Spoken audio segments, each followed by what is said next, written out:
C'est un honneur pour moi d'être ici parmi vous et je remercie infiniment les organisateurs du congrès pour leur invitation. Donc je vais vous présenter les actualités sur le suivi immunohématologique de la grossesse en 3 parties. Tout d'abord, je vais vous parler des outils biologiques pour le diagnostic et le suivi dans le cadre de la réglementation de l'arrêté du 23 mai 2018. Ensuite, on verra un état des lieux des pratiques, puis les nouvelles stratégies diagnostiques. Donc, le but du suivi immunohématologique de la femme enceinte est avant tout un intérêt fœtal, de manière à prévenir et diagnostiquer les incompatibilités fœto-maternelles érythrocytaires. L'incompatibilité fœto-maternelle érythrocytaire reste une situation obstétricale rare. Cela correspond à la fixation d'anticorps maternels circulants sur les antigènes fœtaux érythrocytaires correspondants. La gravité de cette pathologie est due à l'immunohémolyse fœtale et néonatale, puisqu'il peut survenir une anémie chez le fœtus et ou chez le nouveau-né, une hyperproduction de bilirubine avec une accumulation postnatale et un risque d'ictère nucléaire dès la première semaine de vie. L'incidence clinique est de 4 pour 1000 naissances. Alors, le but du suivi clinique de patientes qui présentent une allonisation fœto-maternelle est de justement dépister cette anémie fœtale grâce à une surveillance échographique hebdomadaire et surtout la mesure du pic systolique de vélocimétrie à l'artère cérébrale moyenne. On détecte une anémie dès qu'il y a des PSV qui sont supérieurs à 1,5 mOm. Le deuxième axe, bien sûr, c'est la prise en charge de l'anémie fœtale si on détecte donc une accélération des vitesses avec des transfusions fœtales qui peuvent être plus ou moins itératives.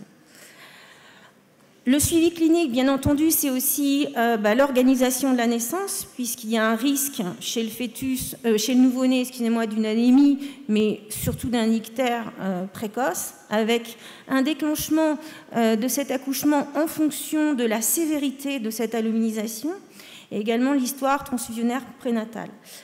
Donc le traitement étant chez le nouveau-né, la photothérapie intensive continue, plus ou moins l'exsanguinotransfusion, on en réalise encore.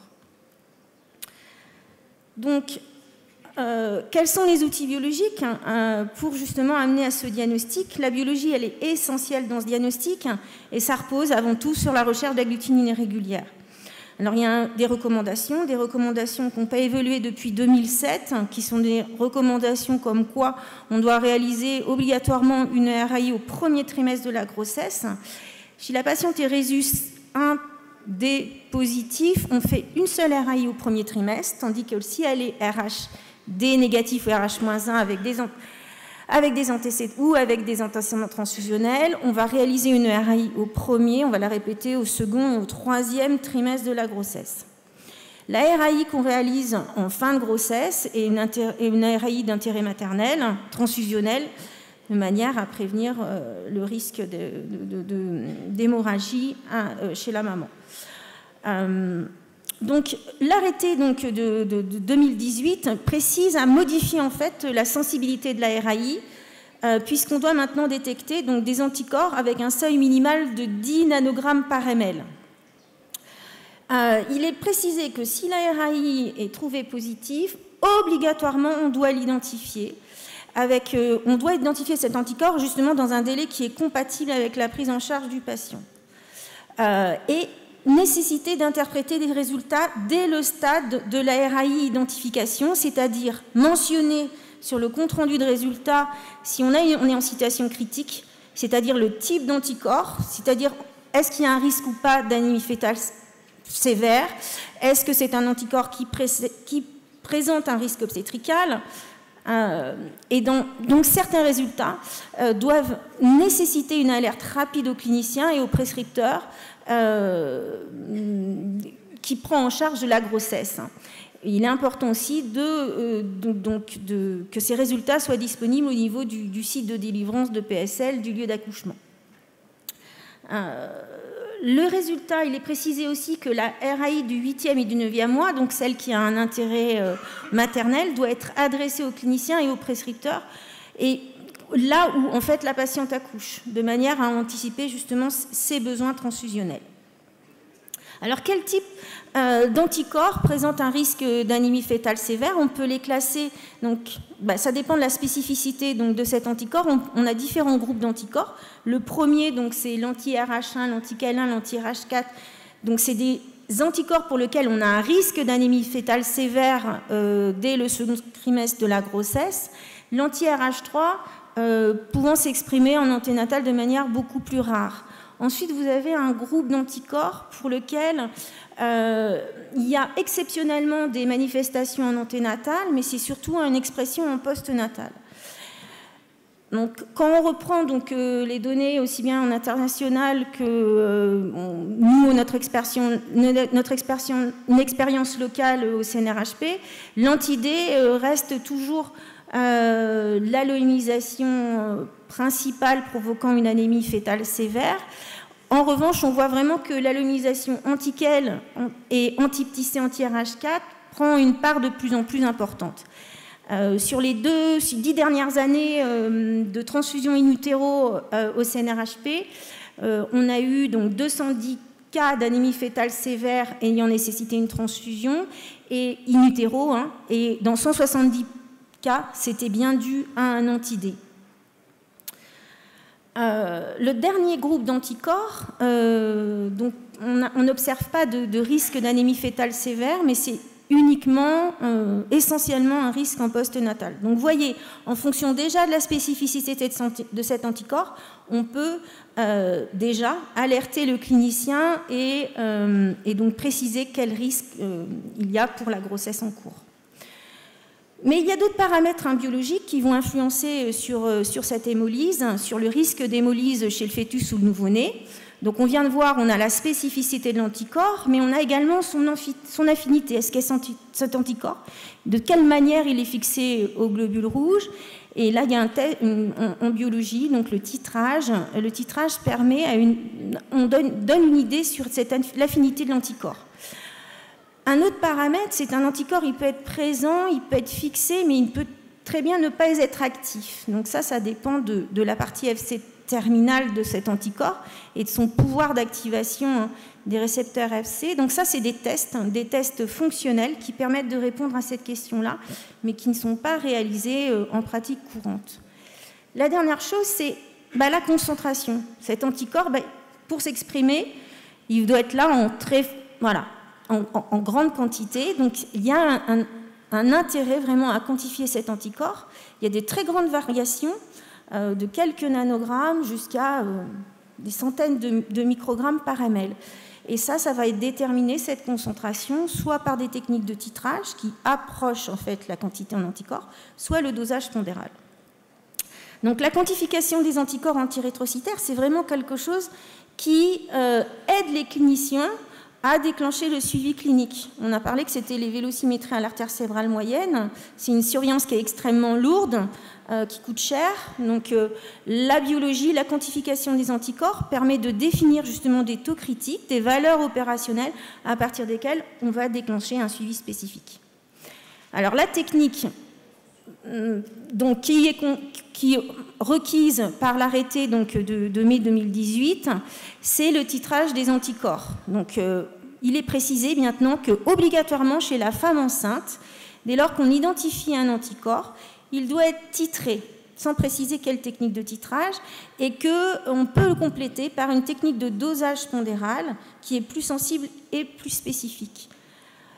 Il est précisé également dans cet arrêté d'immunohématologie que la quantification doit être régulière et tout au long de la grossesse, sans préciser vraiment la fréquence.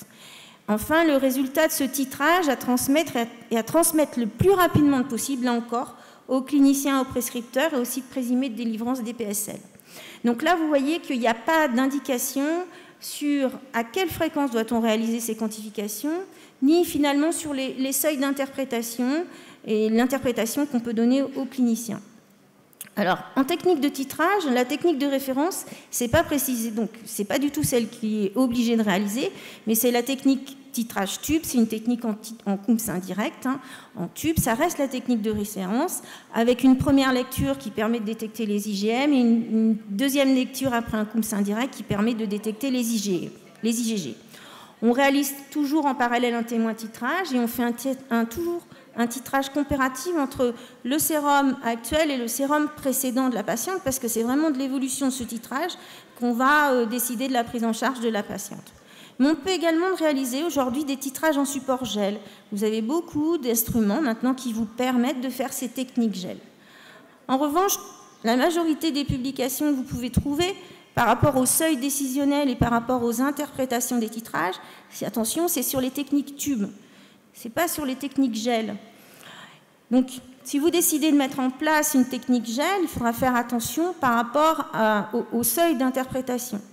D'autant plus que quand vous essayez de corréler les deux techniques, technique tube et technique gel, vous pouvez rencontrer des difficultés. Vous rencontrez des difficultés parce que cette corrélation va dépendre de la spécificité de l'anticorps. Donc globalement, là c'était une expérience qu'on a fait il y a quelques années, mais on l'a renouvelée très récemment aussi avec des automates maintenant qui sont commercialisés, et on observe la même chose. Donc pour les anticorps du système Rhesus, globalement vous êtes beaucoup plus sensible en technique gel, ce qui fait que vous allez avoir des titres qui sont 2 à 3 fois supérieurs par rapport à la technique tube. Le problème, c'est qu'avec d'autres anticorps, comme l'anti-KEL ou comme l'anti-JKA ou comme l'anti-MNS, eh bien, vous n'observez pas du tout la même chose. C'est-à-dire que vous pouvez avoir des techniques gel finalement qui sont équivalentes, voire même inférieures. Donc, c'est toute la difficulté de vouloir corréler ces deux techniques. Donc, seules les études cliniques, en fait, c'est en passant en technique gel et en faisant des études cliniques que vous allez vraiment pouvoir valider vos seuils interventionnels. Une autre technique gel dont je veux vous parler également, qui est très informative, qui est une technique de titrage qui s'appelle le microtitrage. Et également, maintenant, elle est automatisée sur les instruments d'immunohématologie. Cette technique de microtitrage, elle est vraiment intéressante pour des patientes qui sont Rhesus-D négatifs et pour lesquels vous avez eu des injections d'anti-D. Donc c'est une technique qui vous permet vraiment de quantifier des faibles quantités d'anticorps et qui vous permet de différencier, de voir si vous avez un anti-D d'allonisation ou un anti-D consécutif à une injection. Donc ça, c'est une technique qui est très informative, qui est également utilisée. Enfin, la technique de dosage pondéral, c'est la dernière technique dont je voulais vous parler d'un point de vue quantification. Donc, elle est réservée aux anticorps du système Rhesus, anti-D, anti-petit C, anti-grand E, anti-petit E, également pour les anticorps antipublics. Et cette technique permet d'avoir un dosage très précis de la concentration en anticorps. Donc, il n'y a que 2 centres en France qui réalisent cette technique. C'est une technique qui est lourde, c'est une technique d'émagglutination en flux continu. Avec en fait utilisation de deux variantes. On utilise en fait pour sensibiliser les dosages une technique enzymatique, une technique à la broméline, qui permet en fait donc vraiment d'avoir un haut rendement de fixation et qui vous permet d'avoir la concentration très proche de la concentration réelle en anticorps. Et ça, c'est grâce à l'utilisation d'un étalon. C'est grâce à l'étalonnage qu'on permet d'avoir une concentration réelle en anticorps. Par rapport à on a une autre variante qui nous permet de déterminer également la fraction la plus hémolytique. La fraction, en fait, on peut aussi également doser que la fraction IgG de plus haute affinité. Donc, par rapport au titrage, le dosage pondéral vous permet vraiment d'affiner la surveillance, de mieux voir quand vous avez une réactivation d'immunisation et du coup d'avoir un facteur qui est beaucoup plus prédictif du risque d'anémie fœtale sévère. Alors, du coup, donc, dans l'arrêté d'immunohémato, il n'est pas du tout précisé à quelle fréquence on doit réaliser des titrages ou des dosages, etc. Donc, tout dépend en fait le laboratoire s'il est capable ou pas de faire déjà ces titrages, le dosage pondéral n'étant réalisé que dans un second temps. Donc on fait toujours du titrage en première intention, le dosage pondéral venant compléter. Donc on va le faire à partir d'un certain seuil du titrage qui va dépendre en fait du type d'anticorps. La fréquence à laquelle on va répéter les titrages et les dosages, eh bien, ça va dépendre en fait du risque de réactivation, d'activation de l'immunisation. C'est-à-dire plus un anticorps risque de s'activer, plus, comme un anti-D, comme un anti-petit C, vous allez donc renouveler la fréquence tous les 15 jours, par exemple, pour ces anticorps-là, alors que pour des anticorps comme l'anti-KEL, qui sont des anticorps qui se réactivent très peu, on va considérer qu'on va faire qu'un titrage une fois par mois. Et enfin, grâce à ces quantifications, on a, comme je vous ai dit, des taux critiques pour lesquels on a observé des anémies fétales sévères. Et dès qu'on dépasse ces titres ou ces dosages, on peut alerter le clinicien pour déclencher un suivi clinique approprié. Donc on peut arriver à un schéma de prise en charge de la RAI tel que je vous montre, c'est-à-dire qu'on a des laboratoires en fonction de ce qu'ils réalisent donc à différents niveaux. Donc le premier laboratoire, le laboratoire de première intention, celui qui réalise le prélèvement, eh bien, l'importance en fait c'est toute la phase préanalytique déjà de bien recueillir les informations cliniques pertinentes qui vont permettre d'interpréter correctement le résultat et d'alerter le clinicien, à savoir le contexte dans lequel on réalise cette recherche d'agglutinine régulière, la date de grossesse, la date et la dose d'immunoglobuline si la patiente elle a eu des injections d'Rophylax, ça c'est un renseignement à recueillir, si la patiente a été transfusée, la date de transfusion, et également la maternité d'accouchement, puisqu'on a besoin de bien identifier ensuite où vont les patientes. La phase analytique, ensuite, elle va être réalisée tout d'abord par le laboratoire de première intention qui va réaliser la recherche d'agglutinine régulière, plus ou moins l'identification, ça dépend des laboratoires, et c'est là que peut intervenir un laboratoire de deuxième intention qui va réaliser l'identification de l'agglutinine régulière, si ce n'est pas réalisé par le premier laboratoire, et la technique de titrage. Soit, on peut avoir besoin d'avoir recours à ce moment-là à un laboratoire, un LBMR, un laboratoire de référence qui peut faire du dosage pondéral en fonction, vous voyez, pour tous les anticorps du système Rhesus. Bien sûr, le laboratoire de première intention peut aussi avoir recours directement au laboratoire de référence qui fera à la fois titrage et dosage. En post-analytique, le résultat, bien sûr, il va être validé, interprété de manière à alerter. Donc là, il y a différents niveaux d'alerte. L'alerte aussi vient du laboratoire de référence ou laboratoire de deuxième intention, tout ça vers le laboratoire de première intention qui, lui, va pouvoir alerter le prescripteur. Alors, le deuxième volet de ma présentation concerne en fait l'état des pratiques du suivi hématologique chez la femme enceinte. Donc, cela concerne en fait une enquête qu'on a réalisée au sein du CNRHP et qui a été ensuite relayée par la Société française de transfusion sanguine, puisqu'on a en fait mis en place un groupe qui travaille sur l'alloïmisation fœto-maternelle anti-érythrocytaire. Donc, l'enquête que nous avons menée l'objectif c'était de faire un état des lieux des pratiques actuelles et on avait posé différents types de questions sur l'organisation. Est-ce qu'on réalise ces examens directement dans le laboratoire ou est-ce que les prélèvements sont envoyés? Sur les méthodes qui étaient utilisées, de faire un état des lieux sur les pratiques actuelles, RAI, AI, titrage des anticorps, microtitrage ou autres techniques. Et enfin, sur le volet post-analytique, sur les interprétations et conseils qui étaient faits aux cliniciens. Donc, on a créé un questionnaire qui a été diffusé, donc, tout d'abord via nos différents collèges, et ensuite qui a été relayé par la SFTS. En fait, on n'a pas eu beaucoup plus de laboratoires qui ont répondu dans un second temps à l'enquête.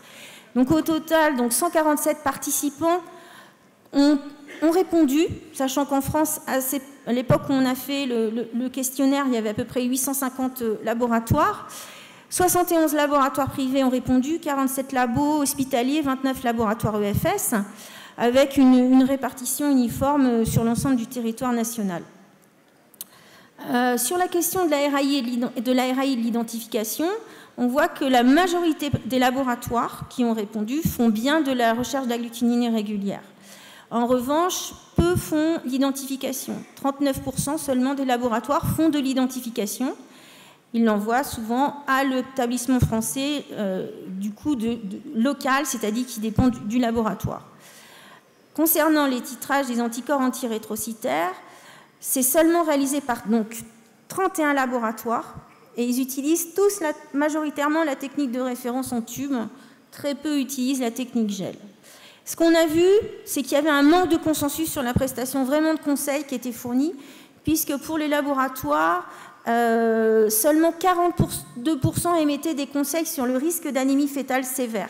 C'est-à-dire qu'il n'y avait rien de précisé en fonction du type d'anticorps.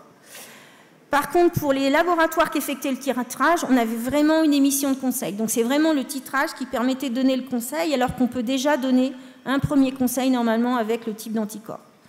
Pour les autres techniques de dosage, je vous ai dit qu'il n'y a que 2 laboratoires qui réalisent cette technique, et on a vu qu'il manquait une arme d'harmonisation de manière générale sur quand est-ce qu'on doit envoyer un prélèvement pour faire un dosage pondéral. Pour le microtitrage des antidés, qui a cette technique qui permet de distinguer si on a un antidé passif résiduel consécutif à une injection ou un allo-anticorps, on voit qu'il y a très peu de laboratoires en France qui la réalisent, seulement 13 laboratoires. En tout cas dans notre enquête, avec finalement un manque d'harmonisation, là encore, sur quand est-ce qu'on doit réaliser un microtitrage. Donc vraiment une nécessité d'harmonisation sur les indications de la réalisation de ces tests. Et donc, au total, donc, on a vu qu'il y avait une très grande, forte proportion des laboratoires en France qui les réalisaient bien. La recherche d'agglutinine régulière, il y a 94% des labos, donc ça couvre bien tout le territoire national. Finalement, la chaîne RAI, obligation d'identification d'agglutinine et titrage, ça marche bien, donc c'est bien opérationnel. Mais il n'y a pas d'harmonisation sur la prestation de conseil et ni sur la précision quand est-ce qu'on doit vraiment réaliser une quantification. D'où, en fait, le groupe de travail qu'on a mis en place. Donc, c'était un groupe de travail qui a été mis en place en 2018-2019 avec 2 objectifs principaux qui sont d'établir l'état des lieux des suivillages de la femme enceinte, de la grossesse en France, dont ça que c'est fait, aussi bien l'enquête nationale que le recensement des mauvais cas de prise en charge. Et un deuxième volet qui est d'établir les recommandations françaises pour le surtout suivi de quantification. Donc ça, c'est par contre en cours. On n'a pas encore écrit ces recommandations, donc je pilote ce groupe avec une collègue qui s'appelle le docteur Cécile Tolly-Endour.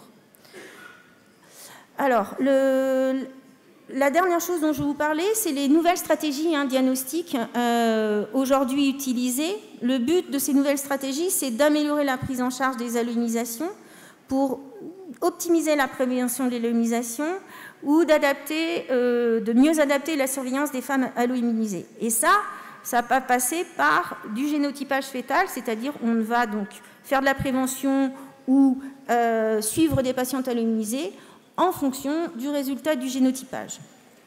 Alors, quelle est la place, donc, on va parler de ça, donc, du génotypage pour les différents systèmes,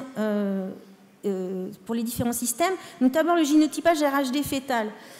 Donc, c'est un examen qui est remboursé en France depuis le mois de juillet 2017. Donc, il est prescrit, donc il est indiqué dès lors qu'une patiente a développé un antidé. On le réalise à partir de 12 semaines d'aménorrhée. Si le fœtus est trouvé résus-D positif, cela permet donc de dire qu'on est en situation d'incompatibilité fœto-maternelle et de légitimer la surveillance. En revanche, donc, on l'utilise également ce test de génotypage RHD fœtal chez toutes les patientes qui sont résus-D négatifs, qui n'ont pas développé d'antidé. Là aussi, ça va permettre donc, de guider la surveillance, mais cette fois-ci de guider la prévention. C'est-à-dire que si on a par exemple une patiente qui doit avoir une amyosynthèse, on va réaliser donc ce génotypage 8 à 15 jours avant le geste et on va donc traiter la patiente uniquement si elle a un fœtus résus-D positif. De la même manière, donc, vous savez qu'en France, depuis 2005, on préconise de faire une prophylaxie systématique à la 28e semaine d'aménorrhée au 3e trimestre de la grossesse. Donc ça ne sera réalisé, on fera donc de la prophylaxie uniquement si on est en situation d'incompatibilité, c'est-à-dire si on a un fœtus qui est résus-D positif. Donc ça, c'est pour le génotypage RHD fœtal, c'est bien connu. En revanche, on a donc le Collège de gynécologie des obstétriciens français a émis donc par rapport à la prévention justement des recommandations par rapport à justement la pratique de ce génotypage RHD fœtal. Donc tout d'abord en anténatal, donc on réalise ce test à partir de 11 semaines d'aménorrhée. Si le fœtus est bien donc génotypé RHD positif, donc on fait l'injection. S'il est négatif, on répète cet examen-là et on ne fait pas de traitement. Et si le génotype est retrouvé indéterminé, on traite la patiente comme si elle était porteur d'un fœtus RHD positif. À l'accouchement, ce qui est préconisé maintenant, c'est que si on a fait du génotypage RHD fœtal, on ne phénotype plus l'enfant.